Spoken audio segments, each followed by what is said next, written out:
வணக்கம். பிகினர்ஸ்களுக்கான இந்த வீடியோவில் நாம் இப்போ பார்க்க போகிறது, இப்போ ஒரு ப்ளவுஸ் தைக்கிறோம் அப்படின்னா அதில் வந்து நிறைய விஷயங்கள் இருக்குது. ஆனால் அது எல்லாமே நம்ம நல்லா புரிஞ்சுக்கிட்டோம் அப்படின்னா அந்த ப்ளவுஸ் தைக்கிறது ரொம்ப ஈஸியான முறை தான். இப்போ இந்த வீடியோவில் நம்ம என்ன பார்க்க போகிறோம் அப்படின்னா, ஒரு ஸ்லீவ் ஜாயிண்ட் பண்ணும்போது ஆம்ஹோல் பகுதியில் சுருக்கம் விழாமல் இருக்கணும் அப்படின்னா நம்ம என்ன மாதிரி அதை கட் பண்ணணும், எப்படி நம்ம தைச்சா அதில் சுருக்கம் விழாமல் இருக்கும் அப்படிங்கிறது தான் நம்ம இந்த வீடியோவில் பார்க்க போகிறோம். அதுக்கு முன்னாடி இந்த சேனலை இது வரைக்கும் சப்ஸ்கிரைப் பண்ணாதவங்க சப்ஸ்கிரைப் பண்ணுங்கள். சப்ஸ்கிரைப் பட்டனை கிளிக் பண்ணி பெல் ஐக்கானையும் கிளிக் பண்ணுங்கள். இந்த சேனலில் வர வீடியோஸ் எல்லாமே நீங்கள் மிஸ் பண்ணாமல் பார்க்கலாம். இப்போ ஒரு ப்ளவுஸு இருக்குது அப்படின்னா அதோட சுற்றளவும் அதோட ஆம்ஹோல் அளவையும் பொறுத்து அந்த ஸ்லீவோட சுற்றளவும் நம்ம எடுக்கணும். அந்த மாதிரி கரெக்டாக எடுக்கும்போது தான் அந்த ஸ்லீவ் வந்து இதில் ஜாயிண்ட் ஆக்கும்போது எந்த ஒரு சுருக்கமும் இல்லாமல் இருக்கும். இப்போ இந்த ப்ளவுஸை பார்த்தீங்க அப்படின்னா இப்போ இதில் வந்து எந்த சுருக்கமும் இல்லாத அளவுக்கு இருக்கும். பாருங்கள், இது வந்து நல்லா கரெக்டாக அந்த ஆம்ஹோலோட சேர்ந்த மாதிரி இருக்குது. இந்த ஜாயிண்ட் பார்க்கும்போது உங்களுக்கு தெரியும், அந்த ஸ்லீவும் இப்படி இப்படி வச்சோம் அப்படின்னா ரெண்டும் ஒன்று போல் இருக்கணும், அந்த மாதிரி இருக்கணும். இப்போ இதில் பேக் சைட்லேயும் பார்க்கும்போது தெரியுது பாருங்கள், இந்த ஸ்லீவ் வந்து இதில் ஜாயிண்ட் ஆக்கியிருக்கிறதுல எந்த ஒரு சுருக்கமும் இல்லாமல் இருக்குது. இந்த மாதிரி இருக்கும்போது தான் இந்த ப்ளவுஸ் வந்து நம்ம போடும்போது நம்ம உடம்போட சேர்ந்த மாதிரி அமைப்பாக இருக்கும். அப்படி இல்லை அப்படின்னா அந்த சுருக்காக இருக்கும்போது நம்ம என்ன தான் அந்த உடல் அளவை வந்து கரெக்டாக நம்ம எடுத்து கட் பண்ணியிருந்தாலும், ஆம்ஹோல் அளவை கரெக்டாக எடுத்து கட் பண்ணியிருந்தாலும் அந்த ஸ்லீவை நம்ம ஜாயிண்ட் ஆக்குறதுல அந்த மாதிரி மிஸ்டேக் வந்தது அப்படின்னா இந்த பகுதி வந்து லூஸ் விழும். இந்த மாதிரி சுருக்காக இருக்கும். பேக் சைடு பார்த்திங்கன்னா அந்த மாதிரி இப்படி தூக்கலாக இருக்கும். ஃப்ரண்ட்டில் பார்த்திங்கன்னா அதே மாதிரி இங்கேயும் கொஞ்சம் இப்படி தூக்கலாக இருக்கும்போது இந்த நெக்குமே நமக்கு கொஞ்சம் லூஸான மாதிரி இருக்கும். இந்த ப்ளவுஸ் மொத்தத்தில் சரியில்லாத மாதிரி இருக்கும். அதனால் அந்த ஸ்லீவ் ஜாயிண்ட் வந்து நமக்கு ரொம்ப முக்கியமான ஒரு விஷயம். இப்போ இந்த ப்ளவுஸோட சுற்றளவு நம்ம பார்க்கலாம். சுற்றளவு அப்படிங்கும்போது இதில் ஒரு பக்கம் ஸ்லீவ் ஜாயிண்ட் ஆக்காமல் இருக்குது, ஒரு பக்கம் ஜாயிண்ட் இருக்குது. இதுக்கு உள்பக்கம் 1.5 இன்ச்சு கிளாத் வந்து உள்பக்கமாக போயிருக்கு. அப்போ இதில் நம்ம ஒரு 1.5 இன்ச்சு நம்ம விட்டுட்டு தான் அந்த அளவை நம்ம பார்க்கும்போது கரெக்டாக தைச்சதுக்கப்புறம் வர அளவு வரும். தைக்காமல் இருக்கும்போது இதில் 1.5 இன்ச்சு எக்ஸ்ட்ரா இருக்குது, இதில் 1.5 இன்ச்சு உள்பக்கமாக போயிருக்கு. அதையும் சேர்த்து தான் நம்ம இப்போ அளவு பார்க்கணும். இப்போ இந்த ப்ளவுஸை நல்லா கரெக்டாக ஷோல்டர் பகுதியில் 2ஆக மடிச்சிருங்க. மடிச்சுட்டு இப்போ பார்க்கும்போது இந்த 1.5 இன்ச்சு கிளாத்துங்க வந்து எக்ஸ்ட்ரா இருக்குது.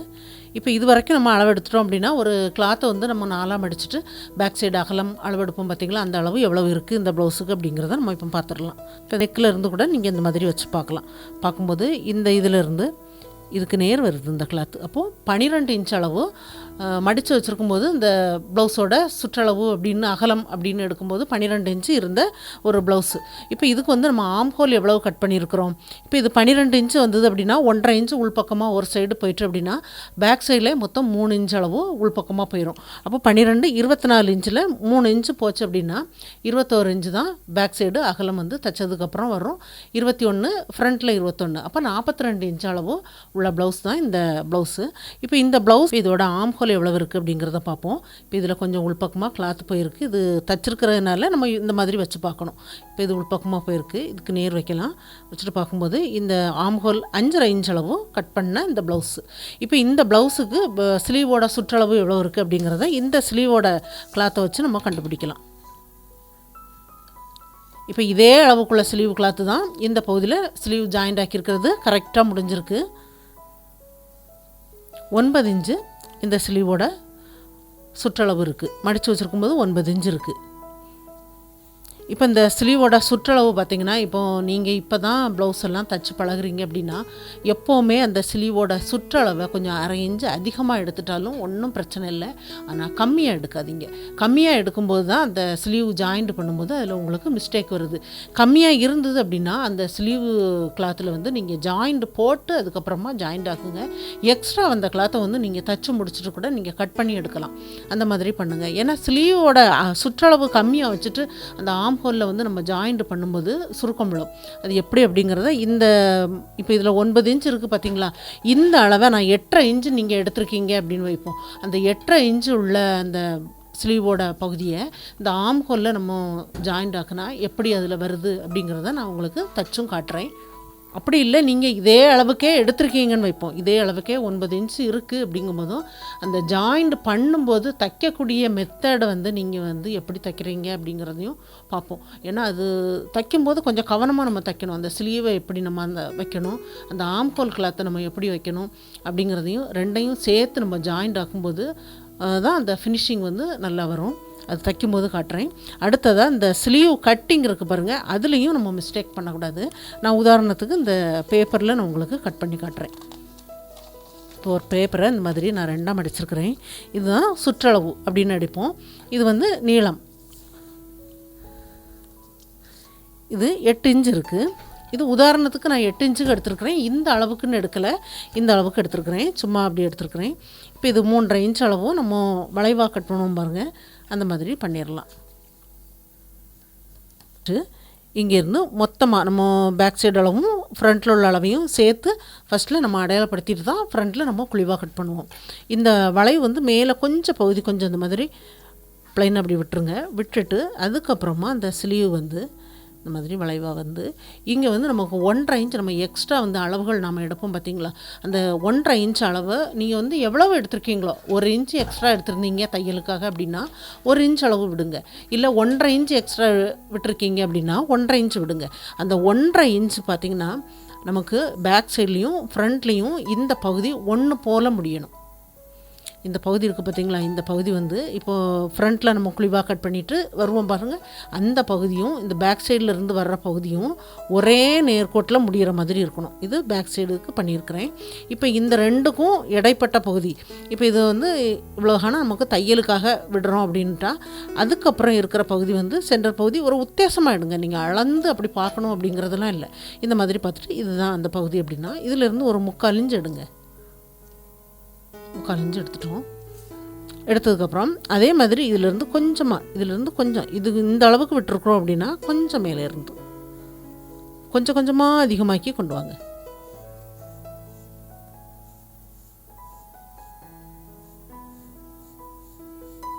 அதுக்கு முன்னாடியே நீங்கள் இதை வந்து முடிச்சிடணும். முடித்து இந்த 2 பகுதியும், இது ஃப்ரண்ட்டில் உள்ள பகுதி, இது பேக் சைடு பகுதி, ஒரு ஸ்லீவோட பகுதி, அந்த ரெண்டும் சேர்ந்து ஒரே நேர்கோட்டில் அதுக்கு முன்னாடியே இப்படி சேர்ந்து அப்படி வரணும். இது வந்து நீங்கள் இந்த மாதிரி வந்துருச்சு அப்படின்னாலும் அந்த ஸ்லீவ் ஜாயிண்ட் ஆக்கும்போதும் முன்னும் பின்னும் அந்த ஆம்ஹோல் பகுதியும் இதுவும் அந்த தையல் ஜாயிண்ட் வந்து ஒரே லைனில் வராது, அந்த மாதிரியும் ப்ராப்ளம் வரும். இது வந்து நமக்கு சுருக்கம் விழாமல் இருக்கிறதுக்கும் இந்த மாதிரி இந்த குழிவாக கட் பண்ணுறது பார்த்திங்கன்னா அந்த மாதிரி ஒன்று போல் இப்படி வரணும், அந்த மாதிரி இருக்கணும். இது இல்லாமல் மிஸ்டேக் பண்ணுறது எப்படி அப்படின்னா அதை வந்து நான் இப்போ வரைஞ்சி காட்டுறேன். இது வந்து சரியான ஒரு மெத்தடில் நம்ம வரைகிறது. அதே மாதிரி இதில் 3.5 இன்ச்சுக்கு நம்ம அடையாளப்படுத்திடலாம். அடையாளப்படுத்திட்டு இதுவும் ஒரு ஸ்லீவோட சுற்றளவை இந்த மாதிரி 2ஆக மடிச்சிருக்கிறேன். மேலே கொஞ்சம் பகுதி இப்படி விட்டுட்டு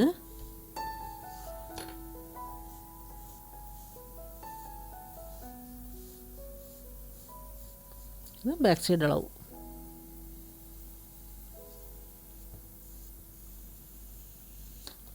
அப்போது ஃப்ரண்ட்டில் நம்ம அடையாளப்படுத்துறதுக்கு தையலுக்காக உள்ள பகுதி, இந்த பகுதியிலேருந்து 3/4 இன்ச் எடுக்கலாம். எடுத்துட்டு இப்போ 3/4 இன்ச் எடுத்துருக்குறோம். இதை வந்து நீங்கள் வந்து தப்பாக கட் பண்ணுறீங்க அப்படின்னா எந்த மாதிரி அப்படின்னா இது வந்து 3/4 இன்ச்சுக்கு நம்ம குழிவாக கட் பண்ணணும் அப்படின்ட்டு இங்கேருந்து இப்படி கட் பண்ணிடக்கூடாது. இதாக இருக்குது பாருங்கள், இந்த மாதிரி இப்படி வச்சுட்டு இந்த மாதிரி கட் பண்ணிடக்கூடாது. இது வந்து இது ஒரு வெட்டு இப்படி வந்த மாதிரி இருக்குது பாருங்கள், ஒரு ஸ்மூத்தாக வராமல் இந்த மாதிரி வரும்போது இந்த பகுதியை நீங்கள் இழுத்து அதோட ஜாயிண்ட் பண்ண வேண்டியது இருக்கும். இந்த பகுதி வந்து இழுத்து ஜாயிண்ட் பண்ண வேண்டியது இருக்கும். அப்புறம் இந்த பகுதி வந்து இந்த மாதிரி கொஞ்சம் அப்படி மென்னுக்கு அப்படி தூக்குற மாதிரி இருக்குது பாருங்கள், இது வந்து அதோட ஜாயிண்ட் ஆக்கும் போதும் இந்த பகுதி கொஞ்சம் தூக்கும். புரிஞ்சுதா? அந்த மாதிரி வராமல் இருக்கணும் அப்படின்னா இப்படி ஸ்லோப்பாக வர்ற மாதிரி இருக்கணும். இந்த மாதிரி விட்டு கட் பண்ணுங்கள். இந்த ஸ்லீவ் கட்டிங் வந்து இந்த மாதிரி இருக்கணும், அப்போ தான் அது அமைப்பாகவும் வரும். இப்போ நான் இதில் ஜாயிண்ட் பண்ணி இது வந்து மிஸ்டேக் பண்ணால் என்ன மாதிரி நம்ம பண்ணுறோம் அப்படிங்கிறத இப்போ உங்களுக்கு நான் தச்சு காட்டுறேன். இந்த ப்ளவுஸில் நான் தச்சு காட்டுறேன். இப்போ தைக்கிறத பார்க்கலாம். இப்போது மிஸ்டேக் வந்தால் என்ன மாதிரி அந்த ஸ்லீவை ஜாயிண்ட் ஆக்குறாங்க அப்படிங்கிறது தான் இப்போது ஃபஸ்ட்டில் நம்ம பார்க்குறோம். ஸ்லீவோட மேலே சென்டர் பகுதியில் அடையாளப்படுத்தியிருக்கிறேன். ஷோல்டர் பகுதி எடுக்கலாம். ப்ளவுஸோட ஷோல்டர் பகுதியில் அந்த தையல் ஜாயிண்ட் இருக்குது பாருங்கள், அந்த பகுதியிலேருந்து தான் எப்போதுமே நீங்கள் ஸ்லீவை ஜாயிண்ட் ஆக்குங்க. ஒரு பக்கமாக ஜாயிண்ட் ஆக்கிட்டு அப்புறம் இன்னொரு பக்கமாக பாதி அளவுக்காக ஜாயிண்ட் ஆக்குங்க. இப்போ இதுதான் ஸ்லீவோட சென்டர் பகுதி. கீழே இருக்கிறது ஷோல்டர் ஜாயிண்ட் பகுதி. மேலே இருக்கிற அந்த ஸ்லீவோட கிளாத்தை இப்போது மிஸ்டேக் ஆகுது அப்படின்னா என்ன மாதிரி தைப்பாங்க அப்படிங்கிறது தான். இப்போ மிஸ்டேக் பண்ணுறவங்க இந்த மாதிரி ஸ்லீவை இழுத்து பிடிக்கிறாங்க. ஏன்னா ஸ்லீவ் வந்து எப்போவுமே இழுத்து பிடிக்காமல் தைக்கணும். இப்போ இழுத்து பிடிச்சா என்ன ஆகும் அப்படிங்கிறது தான் நம்ம ஃபஸ்ட்டில் தைச்சி காட்டுறேன். ஸ்லீவ் கிளாத்தை அப்படி இழுத்து அந்த ஆம்ஹோலோட ஜாயிண்ட் ஆக்குறேன்.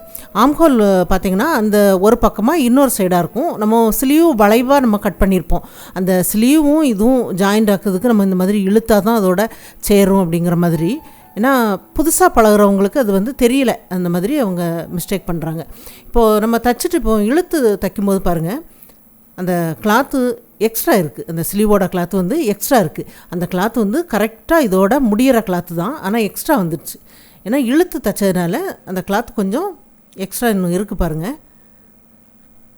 இப்போ இன்னொரு பக்கமும் தைச்சிட்டு அதை நம்ம பார்க்கலாம். இப்போ இந்த ஷோல்டர் ஜாயிண்ட் பக்கத்துலேருந்து இன்னொரு சைடுக்கு பாதி அளவு ஜாயிண்ட் ஆக்கிடலாம்.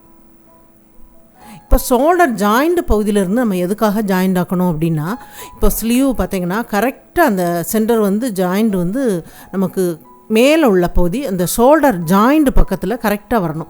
அந்த மாதிரி வரும்போது தான் அந்த ஸ்லீவ் வந்து கரெக்டாக 2 பக்கத்துக்கும் ஒன்று போல் முடியும்.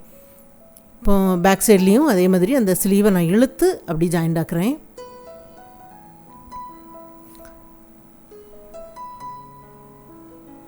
இப்போ இழுத்து ஜாயிண்ட் ஆக்கும்போது 2 பக்கமுமே இந்த ஸ்லீவோட கிளாத் வந்து எக்ஸ்ட்ரா வந்திருக்கு பாருங்கள். எக்ஸ்ட்ரா வரும்போது என்ன ஆகுதுன்னு பார்ப்போம்.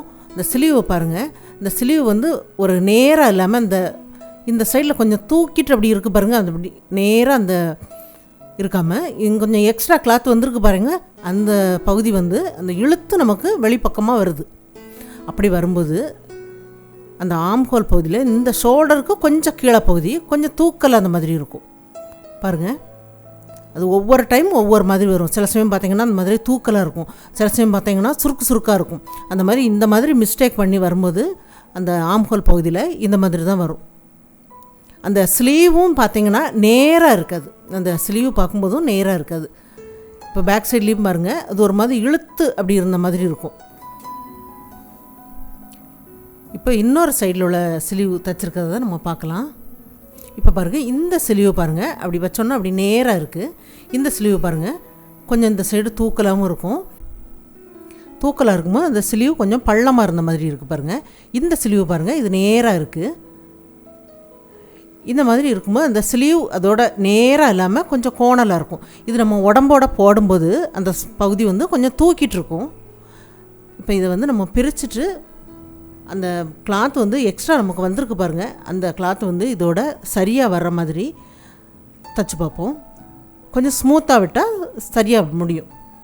ஏன்னா நம்ம இழுத்து தைச்சிருக்கும் போது தான் அந்த ஸ்லீவோட கிளாத் நமக்கு எக்ஸ்ட்ரா அதில் வந்திருக்கு.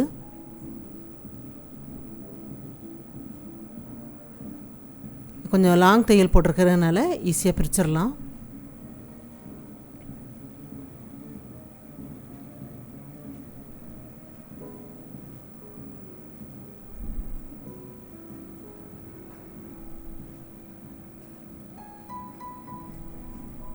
இது இப்போ பிரித்து எடுத்தாச்சு. அதே பகுதியில் இந்த ஸ்லீவோட கிளாத்தை வச்சு ரெண்டாவது நம்ம ஜாயிண்ட் ஆக்கி பார்க்கலாம். இந்த நம்ம சரியாக வந்திருக்கு பாருங்கள், அதே மாதிரி இப்போ நான் தைச்சி காட்டுறேன். கரெக்டாக அந்த கிளாத் வந்து அதோட முடியும். இப்போ மேல் அந்த ஷோல்டர் ஜாயிண்ட் பகுதியில் நம்ம கட் பண்ணியிருக்கிற பகுதி இருக்குது. அந்த ஸ்லீவோட மேல் பக்கம் கட் பண்ணியிருக்கிற பகுதியை அந்த ஷோல்டர் ஜாயிண்ட் பக்கத்தில் கரெக்டாக வச்சுருங்க. வச்சுட்டு நம்ம ஃபஸ்ட்டில் நம்ம எப்படி ஜாயிண்ட் ஆக்கணுமோ அந்த ஷோல்டர் பகுதியிலேருந்து அதே இடத்துலேருந்து தான் ஜாயிண்ட் ஆக்கணும். மேலே இருக்கிறது ஸ்லீவோட கிளாத்து, கீழே இருக்கிறது ஆம்ஹோல் பகுதி. இப்போ இந்த ஸ்லீவோட கிளாத்தை எப்படி ஸ்மூத்தாக விடுறேன்னு பாருங்கள். கொஞ்சம் இந்த மாதிரி இப்படி இழுத்து பிடிக்காமல் கொஞ்சம் இந்த மாதிரி ஸ்மூத்தாக விட்டுட்டு அந்த வளைவுக்கு ஏற்ற மாதிரி கொஞ்சம் பகுதி தள்ளி இருந்தே அந்த மாதிரி இப்படி திருப்பி விடணும். அந்த ஸ்லீவோட வளைவு இருக்குது பாருங்கள், அந்த பகுதியை அந்த ஆம்ஹோல் பகுதியில் அப்படியே திருப்பி விடணும். அதுக்கு நேராக அந்த நம்ம கட் பண்ணியிருக்கிற பகுதியில் உள்ள பகுதியை பிடிச்சிட்டு இழுத்து அதோட ஜாயிண்ட் ஆக்கக்கூடாது. ஸ்லீவோட கிளாத்தை அப்படி ஸ்மூத்தாக விடுறேன் பாருங்கள்.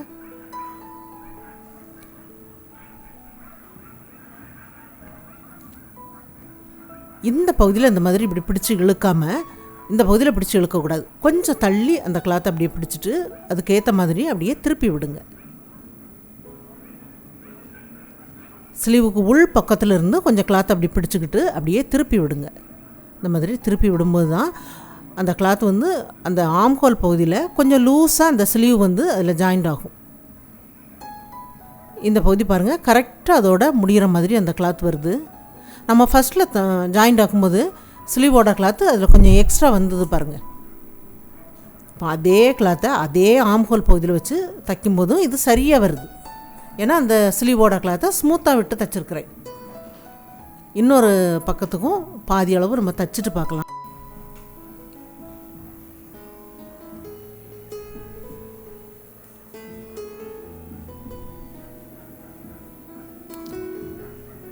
ஆம்ஹோல் பகுதியை அந்த மாதிரி கரெக்டாக உள்பக்கமாக வச்சுருங்க. அந்த ஸ்லீவ் அந்த எண்டில் பிடிச்சி இப்படி இழுக்காமல் கொஞ்சம் உள்பக்கமாக அந்த கிளாத்தை அப்படியே பிடிச்சி, இந்த ஸ்லீவோட கிளாத்தை கொஞ்சம் உள்பக்கமாக அப்படி பிடிச்சி இந்த ஆம்ஹோல் பகுதிக்கு ஏற்ற மாதிரி அதை அப்படியே திருப்பி விடுங்க. திருப்பி விடும்போது அந்த பகுதியில் கொஞ்சம் ஸ்மூத்தாக கொஞ்சம் லூஸாக அந்த ஸ்லீவ் வந்து ஜாயிண்ட் ஆகும் பாருங்கள்.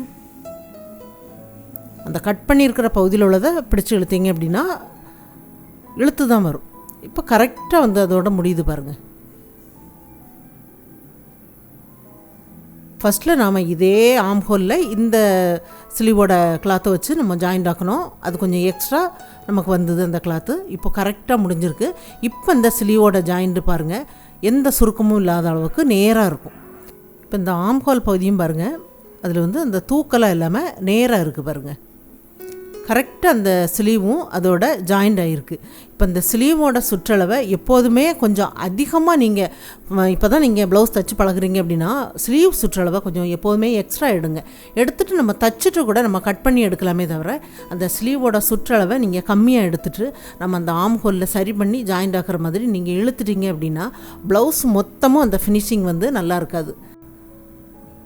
இப்போ இந்த வீடியோவில் அந்த ஸ்லீவ் வந்து நம்ம எப்படி கட் பண்ணுறது, அந்த ஸ்லீவை ஆம்ஹோலுக்கு தகுந்த மாதிரி எப்படி நம்ம ஜாயிண்ட் ஆக்குறது, அப்படி ஜாயிண்ட் ஆக்குனா எப்படி இந்த ஃபினிஷிங் வரும் அப்படிங்கிறத இந்த வீடியோவில் நம்ம தெளிவாக பார்த்தோம். இது பிகினர்ஸ் எல்லாருக்கும் நல்லா புரிஞ்சிருக்கும்னு நினைக்கிறேன். ட்ரை பண்ணி பாருங்கள். இந்த வீடியோ பார்த்ததுக்கு நன்றி. மேலும் வீடியோஸ் பார்க்க இந்த சேனலை மறக்காமல் சப்ஸ்கிரைப் பண்ணுங்கள்.